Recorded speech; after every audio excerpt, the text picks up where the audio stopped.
Welcome to the Crafting Character Podcast. Steve Carter here, and I'm excited because today we're going to talk with Ben Kirby. Ben Kirby is the author and I guess you would say founder of the Preachers and Sneakers conversation, movement, whatever you want to call it.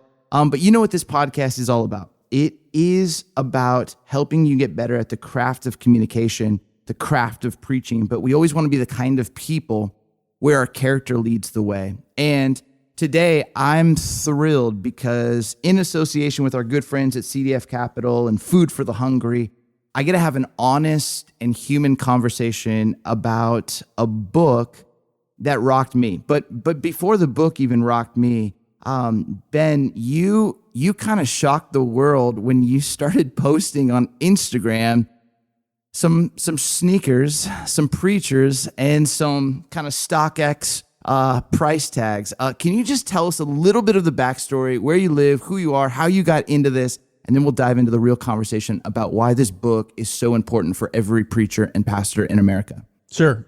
Thanks for having me. See, this is fun. It's always fun to have these conversations, especially with people that kind of get some of the nuance I get into in the book and that can maybe appreciate.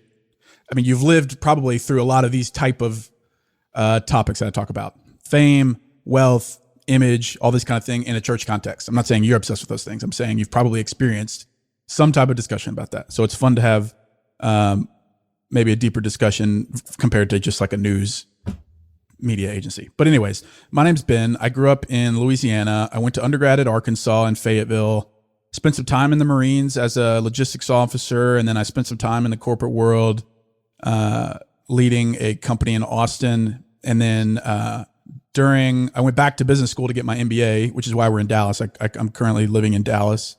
And halfway through my MBA program, I got maybe divinely inspired to start reposting pastors' preaching photos and putting the resale value of those sneakers that they were wearing next to that photo on my own Instagram. And I did that in March of 2019. And within 4 weeks, I had over 100,000 followers. And people were getting real fired up on both sides. And I was in the middle trying to react to this weird response to a thing that seemed like it shouldn't have been a thing. And so that was March of 2019. And 2 years later, the Preachers and Sneakers account has turned into a much deeper discussion, or at least to me, it's turned into a deeper discussion about the modern church's relationship to fame and wealth and prosperity and image and social media, all that kind of stuff. So like I said, I wrote a book about it imperfectly, but raising some of these questions that many of us have maybe not wrestled with. And it's called Preachers and Sneakers: Authenticity in an Age of For-Profit Faith and Wannabe Celebrities. Came out a couple weeks ago, and so far the response has been pretty good, and it's continued to lead to some helpful discussions for the pastor community, also congregants, and also atheists.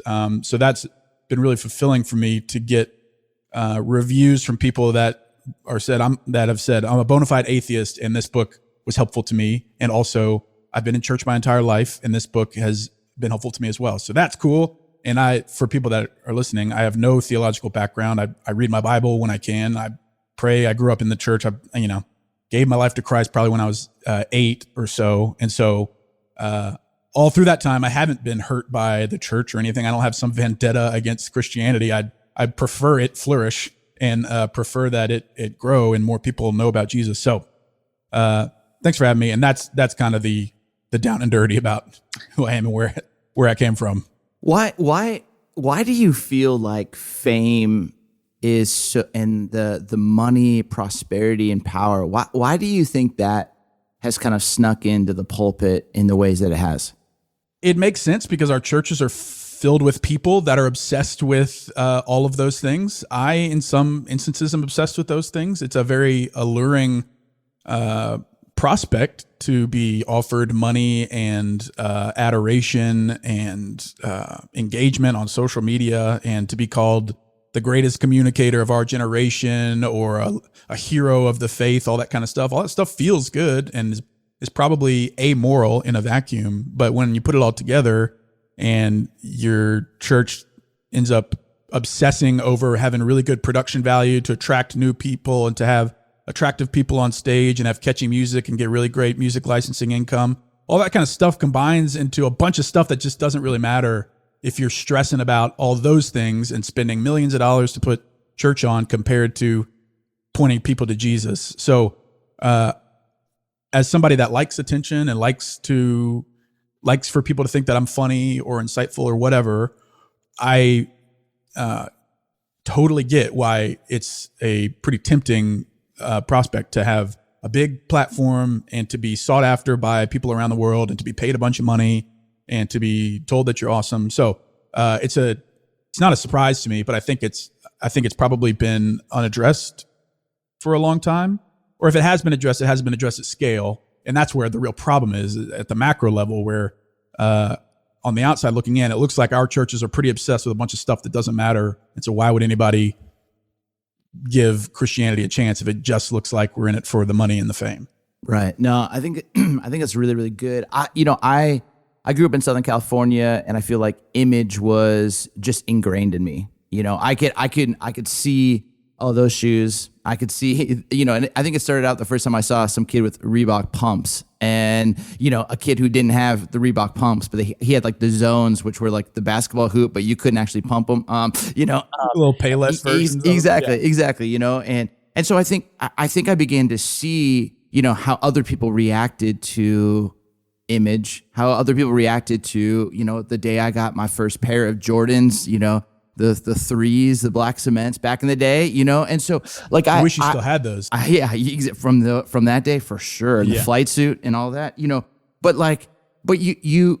I saw that, and it almost was the air that I breathed, and then I started kind of interning at a really, really great church in Southern California, but it was filled with beautiful people, and I was on a college budget, but I'm like doing hosting. I've got thrift store clothes, and Ben, I hate to admit this, but like I was having like these almost, and I didn't have language for it back then, but like an anxiety attack going, what am I going to wear? And like 15% of all my headspace and heart space, like this precious real estate, was going through my clothes, looking. I got nothing. So then what did it lead me as a intern to do? Take a credit card, go buy some stuff, write it up. And so I then like got into this pattern of actually, you are what you wear, you are how people perceive you, you are the image. And little by little, like I started to like, this isn't okay. And I'm giving it too much headspace.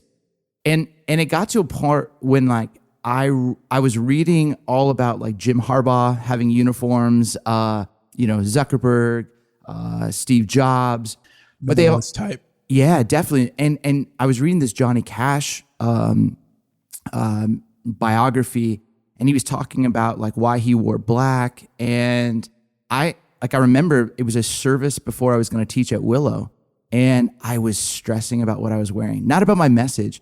And I felt like the Spirit just simply say like, hey, do you think that your sermon would be a little bit better if you spent this energy praying for the congregation or prepping for the message, not worrying about how you look?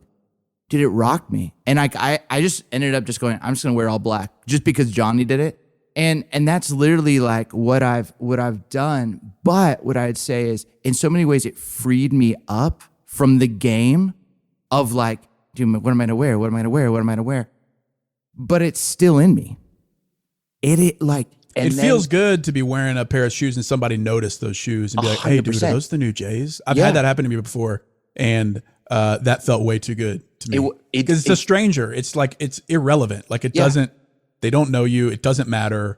They're not going to care about you a second after they compliment you, but we still obsess about maybe that even, it's not even the compliments. It's just like in our own head that we think that we owe the world some type of good outfit or to be good looking to project some kind of message. And that to me, I guess on this podcast, we can get pretty spiritual.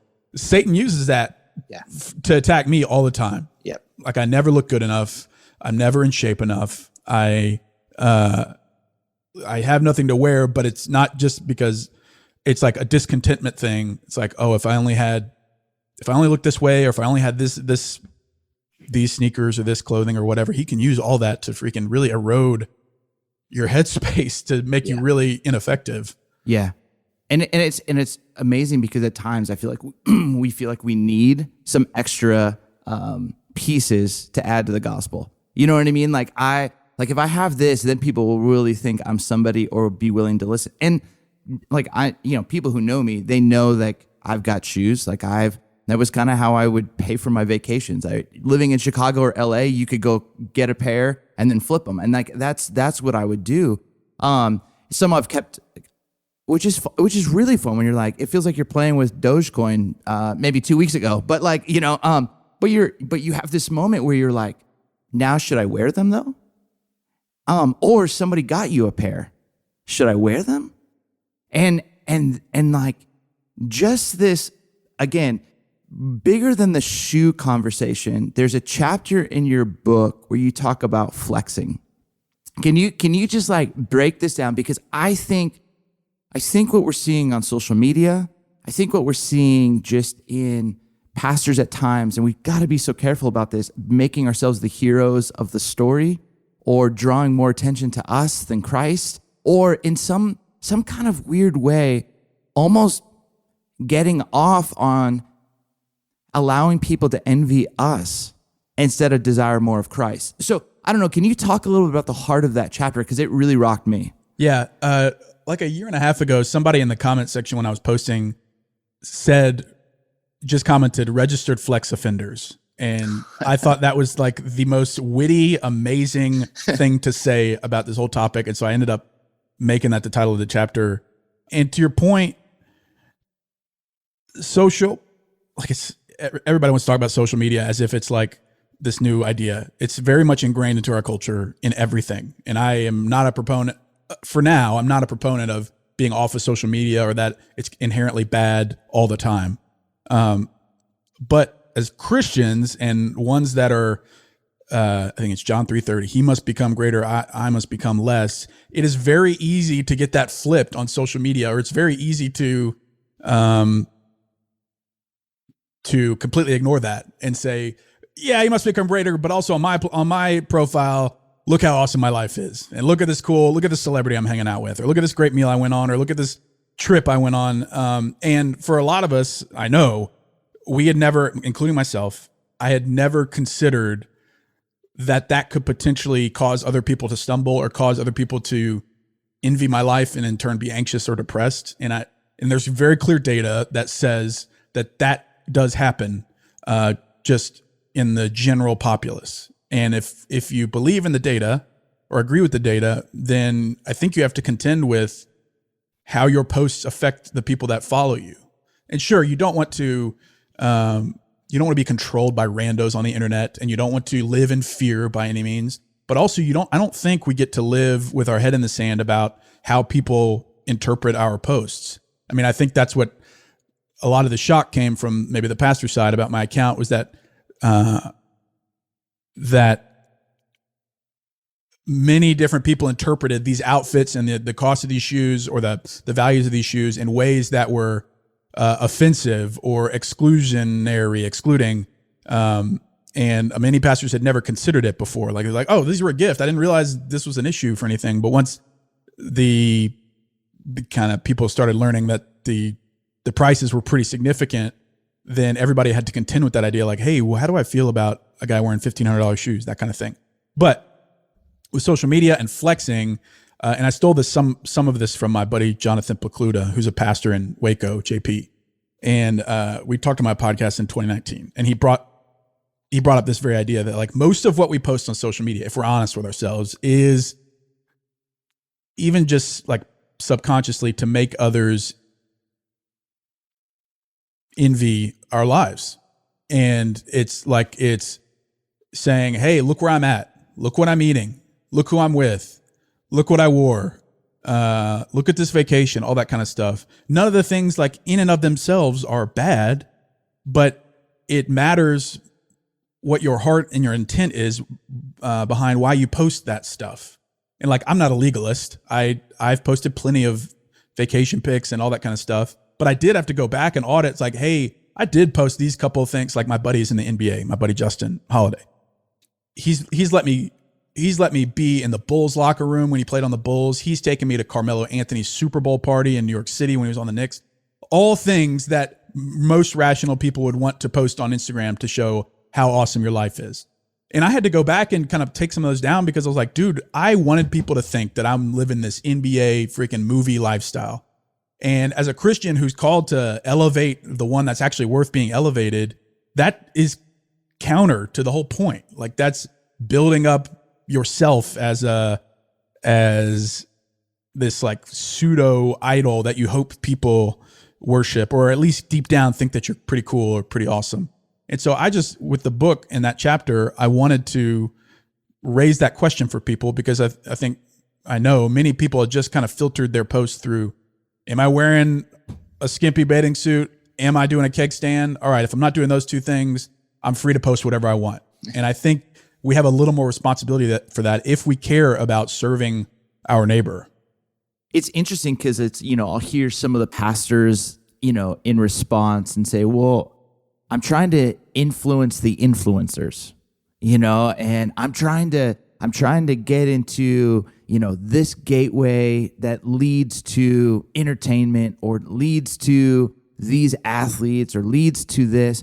So like by me posting this, like it actually is about X, Y, or Z. Like there's like a strategic side to it. But like, and again, I'm just saying, like, for me, the air that I breathed and the osmosis of like image in California and just being around like, a very influential, large room, like various like people within Chicagoland coming to, once a year, had like one of the biggest leadership conferences, and various people in the business, church, like, athletic world were showing up. Like it was a big deal. And you kind of like, man, I just got to talk to Jack Welch. Like, I just got to have this moment, and I like, I would post about this stuff. And I think in some ways I realized, oh my goodness, like after reading this chapter, who was I trying to influence really? Or like, what was I really trying to communicate? And it was like, hey, yeah, your guy gets to hang around other good guys or good people. Like, hey, I want you to know this is what I do, or this is what I get to do. And like, I just started to do that internal audit of going through my posts and going, oh my goodness, like I have done this, and it's kind of interesting because, now it's the thing that you'll see is on Sunday afternoons when we'll post the pictures of the pastors preaching. It's like knee high. You know what I mean? Because, I remember the distinct shift when that's what's happening. It's like, all right, I'm not super proud of that, but yeah, but it's like we're just changing, lifting it, and the edit and cropping. But like it's still happening. But it's so. It's. I feel like these bigger questions of asking, why do we do what we do? Like, what's the real motivation? What's the real intention? Are there like practices? Are there questions? Because like you mentioned, like when your guy Holiday, and you guys did an IG live, and I love the conversation you guys did together. But like you get to go experience this. How do you discern, oh man, this is something worthy of posting. This is something that's not worthy. Yeah. And what would you hope for in pastors? Yeah. Talking about your leadership conference and hanging out with Jack Welch and everything. And, I would be the exact same way. I am the same way. Like the allure of that and the feeling of, knowing that people are seeing me live something that's exclusive or that's, once in a lifetime type thing feels really good. And, you brought up the strategy of maybe influencing influencers. I just think that's a dangerous game to play because you have to delve in the areas of self-promotion, building your platform, curating your whole image. And if you're curating something, oftentimes it's just like inauthentic. And right. I see very little purpose in that. And I get the logic behind wanting to influence influencers because the influencers have huge reach and all that kind of stuff. But now you get into now you like, so, I mean, the people that easily get brought up are like Kanye and Bieber. The dudes have unlimited global reach. And in a lot of ways, they've changed their lives around and are talking about Jesus, which is a huge win, I think. But also now that it's tempting to want to say, oh, look, see, Christianity can be cool. And once you start dealing in terms like that, well, now you start dealing in diluting the things that are hard about Christianity, or that were some of the suffering that we're called to. And so, influencing the influencers very quickly, to me, can turn into trying to use people and using them for their reach's sake. That seems wrong to me. Yeah. And to your point about like realistic ways to change this, it's not a thing that you can do overnight. A big piece of what's helped me refine some of this or audit some of this has been, one, I have a super wise wife that's willing to say, you're an idiot, dude. Like, nobody cares. Yes. And also people in my community that are willing to say the same. Like, hey, dude, it looks like they called me out one time on LinkedIn, actually, because I was kind of being snarky about some stuff.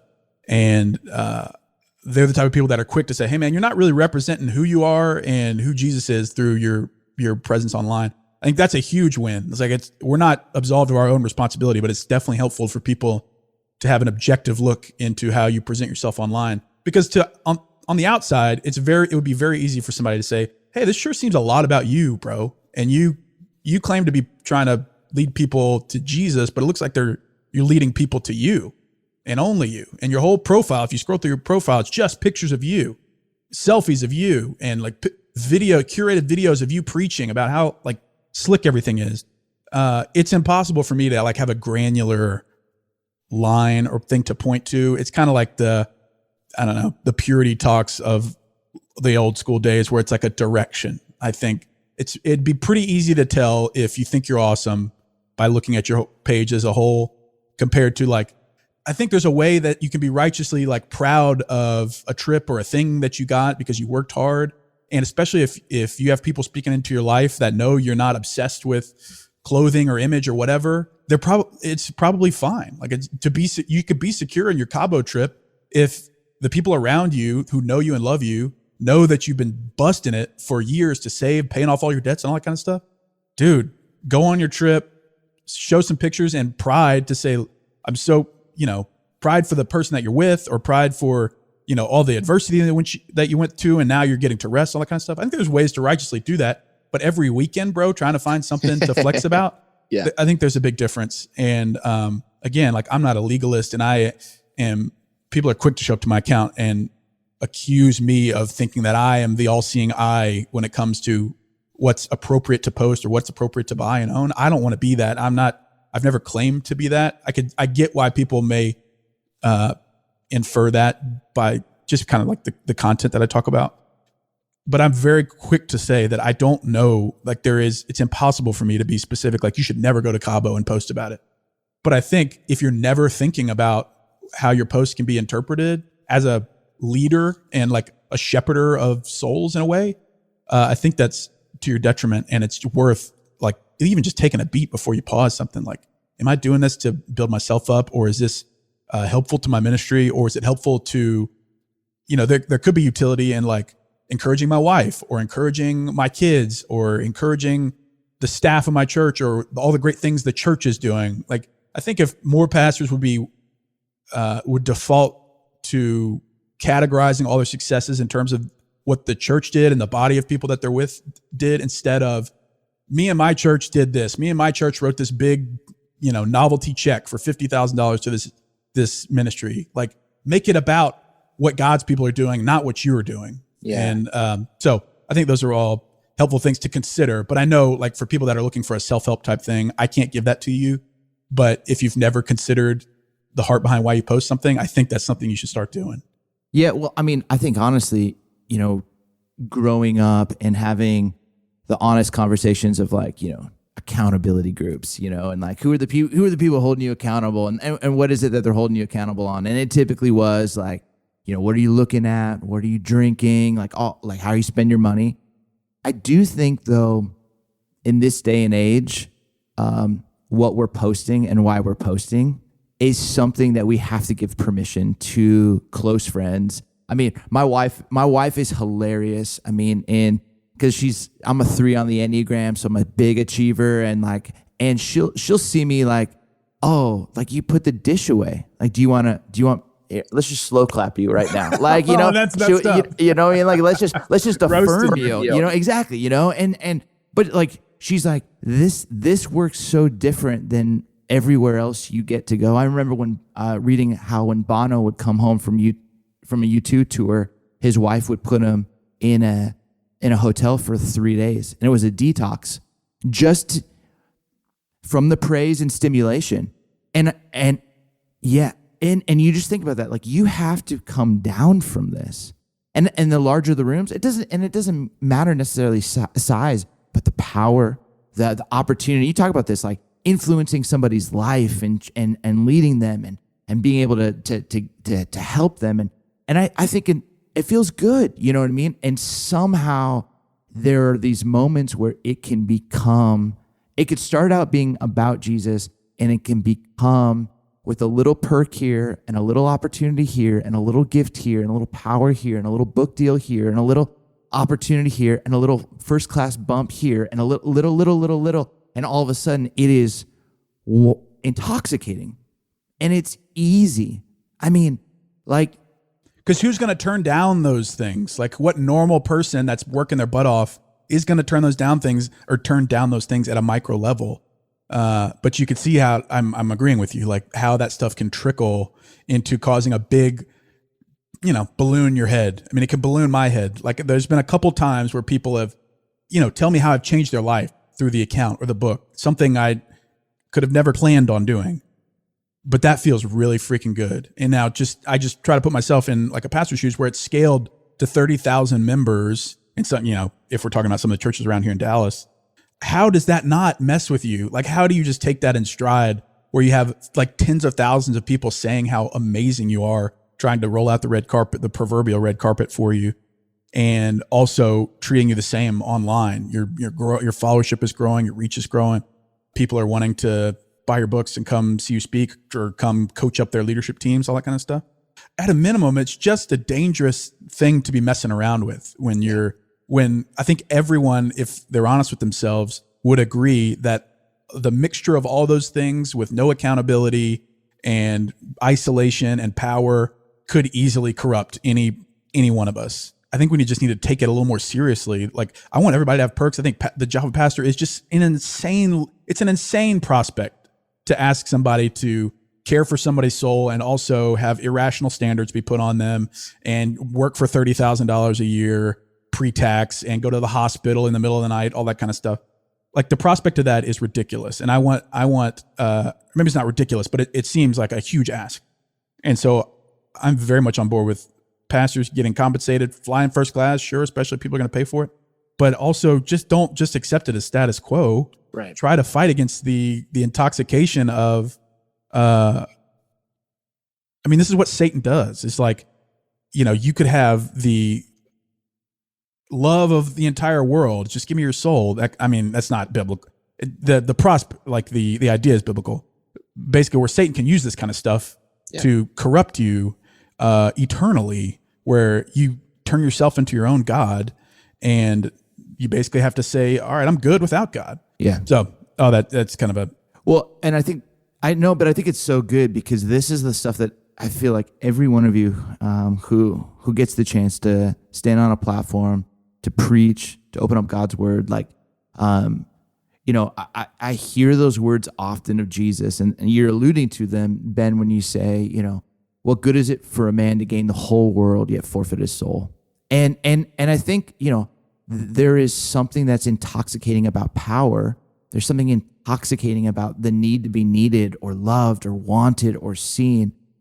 But again, it's you have to keep that in check and really keep wrestling that to the ground. And for some of us, it might mean like the healthiest thing for me to do. I mean, I heard Gandhi was bought a first class ticket once, and he didn't, the place that was waiting for him to speak, I think in Britain, when he landed in London, was like, he didn't come out with first class, so they got worried, like, oh, Gandhi's not on the plane.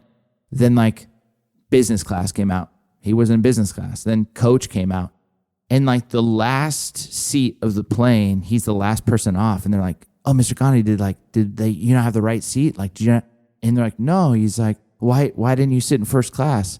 And why'd you sit back in the end? He's like, because there wasn't another row that was farther back. And he's like, I just traded. And he's like, but what I heard, the reason he did that was I have to do that for myself, because I know my own heart will be, I deserve this.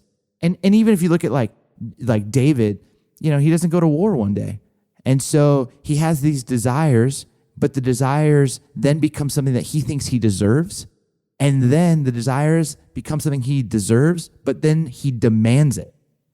And I think that's the dangerous pattern that, we have these desires to be seen, have influence, but now we feel like we deserve it.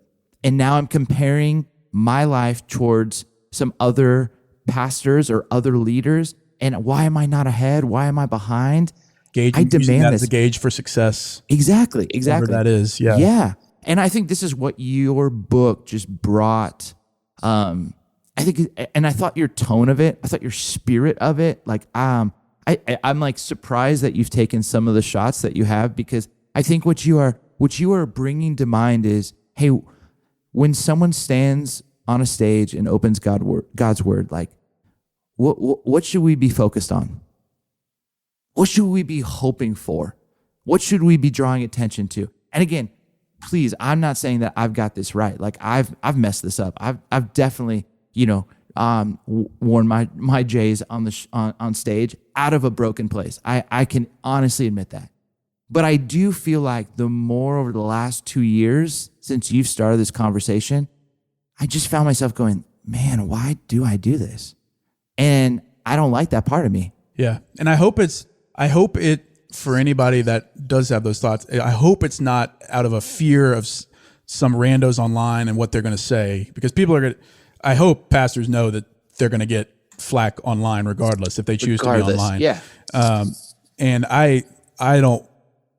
my intent is to never shame anyone other than maybe prosperity gospel dudes that are taking advantage of people in their time of need. But other than that, I don't want anybody to operate in a way out of fear, but there's also a way to be wise about eliminating distractions from what you say your message is. And it's up to everybody to maybe determine or to, iterate on what the best way to eliminate distractions is, because a lot of like the production we have now was a product of wanting to not be a distraction. Like, we want to be excellent so that we cannot be a distraction, because there were plenty of cheesy, terrible worship bands back in the day, or church services that were stuffy and horrible. And so now that translated into having really well-produced services and music and speaking.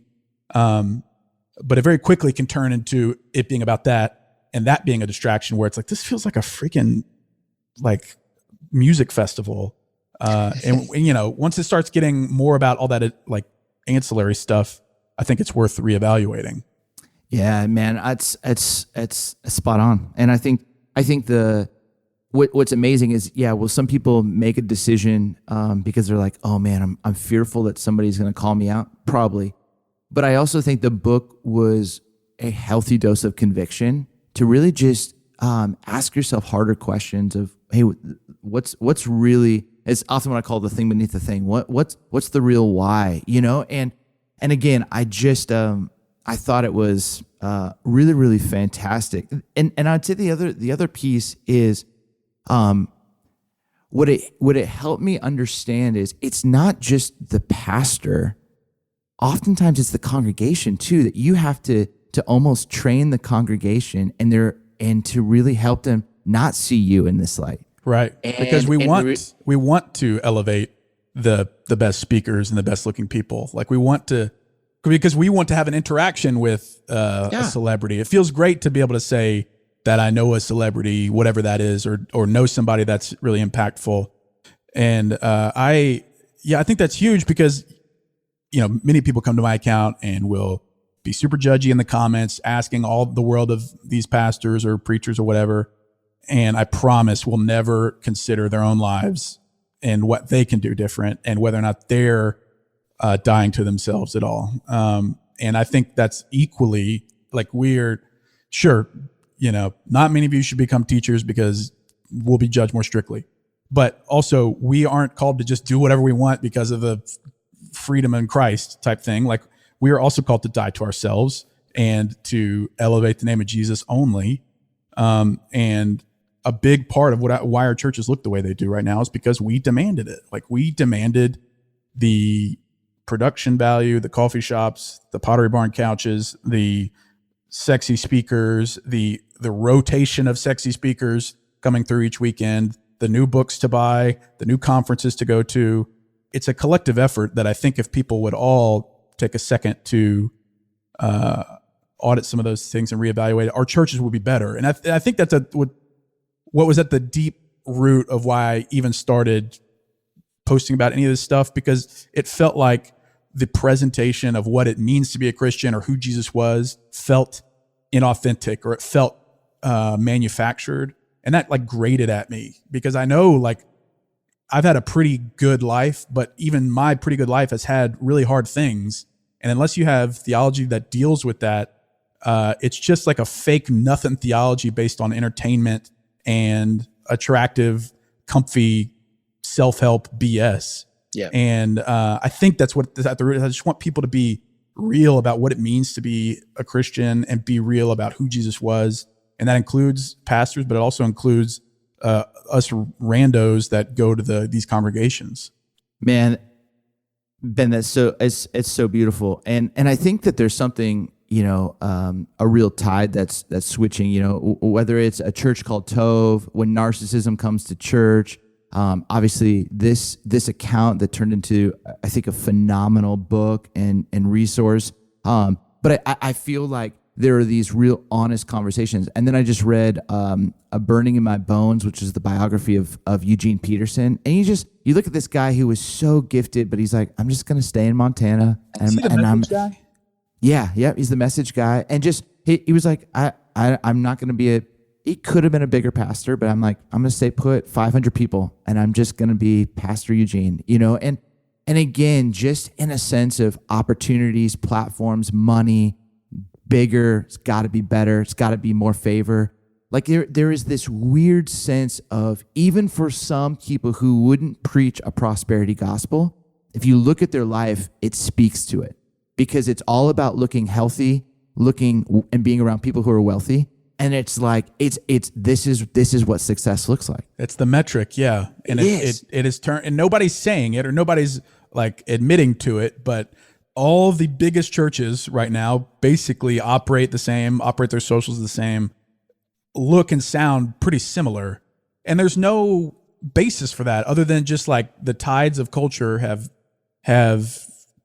turned it into, like, if you want a successful church, you're going to have these amenities. You're also going to have this presence on social media. You're going to chop up your pastor's sermons and repost them every single day throughout the week behind cool, lyrics or captions or whatever.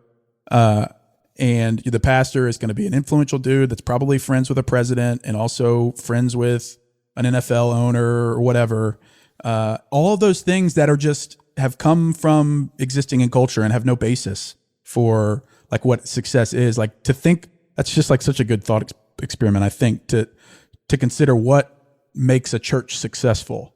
Yes. Because I think, and my buddy JP also said, and he saw this too, but like cancer grows too. And so like having a big church is not technically, like, it can be huge and unhealthy, and unsuccessful, I guess. And so I guess it matters how you determine what success looks like. Is it a quantity play where the more people you're getting in, it's just inevitably going to end up into more conversions? Or is it a metric of how much money we're deploying into the community or into the mission field? Or is it, everybody wants data to be able to measure stuff. So it makes sense that you're like, oh, we had 4,000 converts this year and we had 30,000 people come through. But it's interesting. Somebody brought it up. I can't remember who brought it up, but it's interesting that many mega churches have basically the same membership number year after year, because there's churn, and they might have people coming every year, but they also have people leaving every year. And so what is that? Like, what is a successful church? Is it one that can attract people for a year and get donations for a year? Or is it one that can attract people, get them committed and integrated into the community to help people regardless of what their faith is? It's just like, I think many churches need to reevaluate. And like, I know nothing about running a church. Like, hear me, like I'm a dude on Instagram in North Dallas in a 3-2 that is a business guy. But it's, as a layman, it's very clear to me that this church's success has been defined a very certain way. Right. And that has gotten us to where we are now. And I think it would be healthy for everybody to reevaluate what their church's metric for success is. Because I guarantee you, God does not care about how many people came to your Christmas program or how much engagement you got on social or how many conferences your main guy got to go speak at. None of that. Like, I think he cares about his glory and taking care of the less fortunate. Those two things, I think, should be making disciples, reaching the lost, pointing people to God, and taking care of the lonely, the widow, the orphan, everybody that's less fortunate. And none of that stuff has to deal with coffee shops and laser shows. But they can, I guess, like, I'm not a legalist. Like, you can leverage technology and like Watermark. I go to Watermark. They have a really dope coffee shop. And I've experienced this where every day it's filled with people having really like tough conversations or like community type conversations.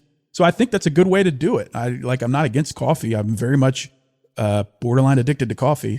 But I think that using any of that stuff as a metrics for success outside of the things God's actually called us to, I think is a detriment. Yeah. Oh, bro, I think that's so good. I mean, I think for all of us, we should ask that about our churches. We should ask that for ourselves. What does success look like for ourselves personally? And I think what's really going to validate us, is it who we're with, what we wear, what car we drive, or is it something that is actually true to the heart of God? Ben, where can people find you? Because again, I'm actually going to do a little giveaway of Preachers and Sneakers on the Craft and Character podcast because I just think the book is so good, and I just want as many pastors to read this as possible. But where else can they find you and get behind the work that you're doing? If they're pastors, I hope they've probably seen the Instagram account at PreachersNSneakers, and I'm sure they feel some type of way about it one way or the other. And PreachersNSneakers.com has got all of the links to the book and the podcast that I do. That's cleverly named the Preachers and Sneakers podcast.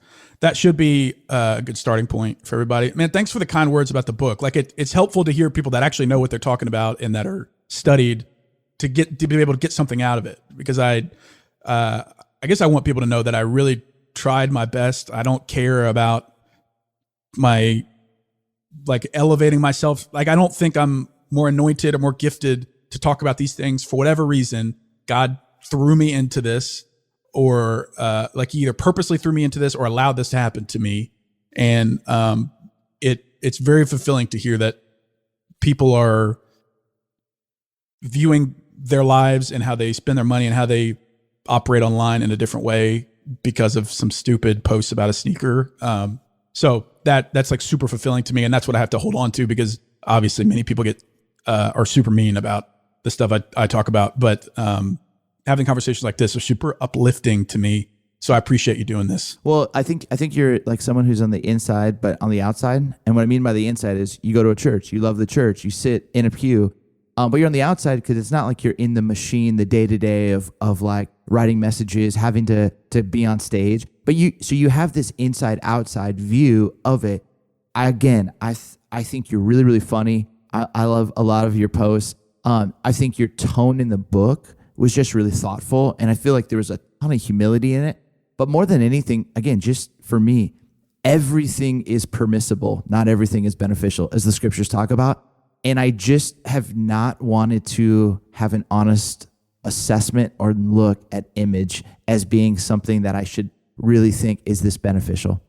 And I think there's been a couple moments, experiences when I was at Willow that I there was a check about, but I didn't say anything or I didn't do anything. I just got on the private jet. Just, you know what I mean? Like, and then when I landed, my car was washed, and I was like, this is crazy. This is crazy. And no TSA. This is crazy. But I'm like, this isn't going to be good for me. And so like you have these moments where you sit there and you go, this isn't what I got into this for, but holy cow, this could take me out. This could really take me out. So Ben, I appreciate you, and seriously, we'll push people towards your good work, and I can't wait for more pastors to read this book, and it's going to be fun to see more conversations that you continue to stir up for good in the church and beyond. I love that, Steve. Thanks for having me, man. This was fun. Awesome. Thanks so much. Hey, for everyone tuning in, thanks so much for listening to the Craft and Character podcast. Hey, go follow if you haven't, which I'm sure you already have because you're smart. You are in the know, Preachers and Sneakers on Instagram. But also thanks to our good friends at CDF Capital and Food for the Hungry.